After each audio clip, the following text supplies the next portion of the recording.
Time for a cup of coffee. Now then, where's Mandy when you need her? In this world of hunter-gatherer, I hunt. Is that right? I hunt.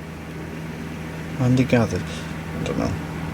But anyway, what I am trying to say is that Mandy normally does this, and I've got a funny feeling I'm doing it wrong somehow. I feel like I'm doing it wrong. Anyway, water underneath, coffee, burbles up into there.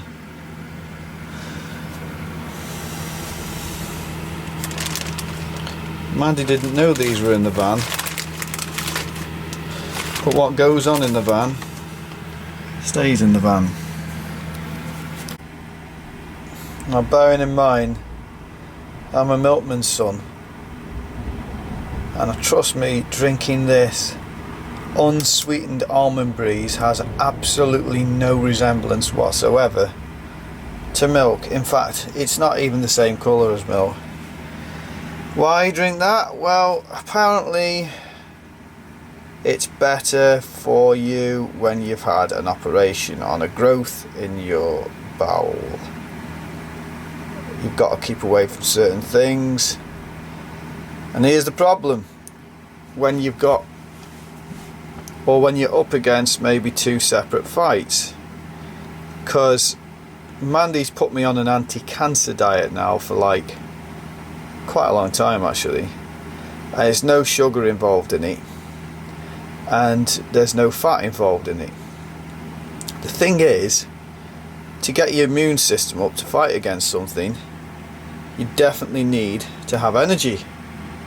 So I'm going to commit the cardinal sin, and I'm going to have some biscuits with this. And I really have, and I promise you, I have been staying away from anything sweet. But I am actually going to dip sugared biscuits into my coffee. That's how radical I feel in this van. Well, good morning. I'd love to say that I'm always the one that does the coffee, but we've allocated one another jobs to do, and normally Mandy does the coffee, and that looks a bit like more like soup than coffee. So I know there's a couple of bits missing on. That looks a bit weird, but there you go. Anyway, this is what I've been drinking now for goodness knows how long, and that is coffee without any sugar in whatsoever. And to be honest, it still tastes great. I've gotten used to it. Now for the treat.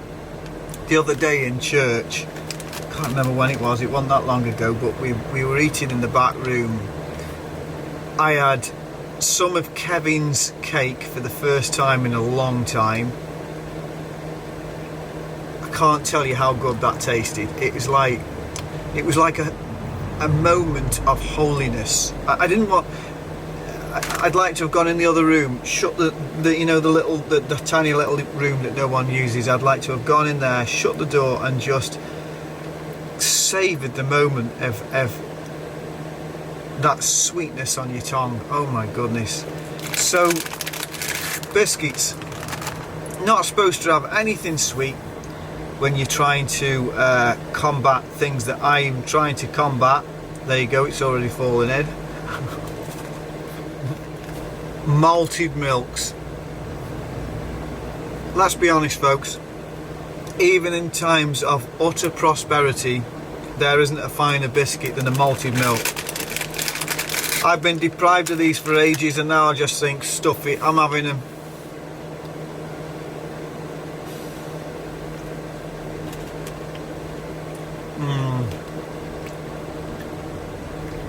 So nice. Sugar.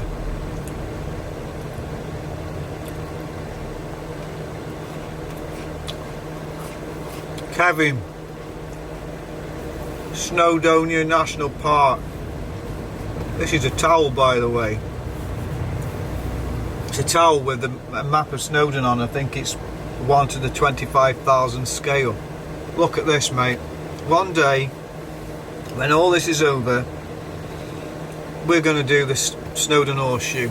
I haven't done the Snowdon Horseshoe for years. We'll do the Snowdon Horseshoe. We'll take Jesse along, and anybody in the church that fancies doing the Snowdon Horseshoe will miss out Cribgoch, the nasty part. But come on, folks, let's start to focus on what's coming. It's not just bad that's up ahead. There's far more good than there is bad. And what's it say in Psalm 84? It says something like, even when you go through the valley of Bacar, I think, which means bitterness, it says, what does it say? He makes it into a place of streams or something like that. And that's it. That's it. When life gives you lemons, make disgusting coffee. Let's have another biscuit.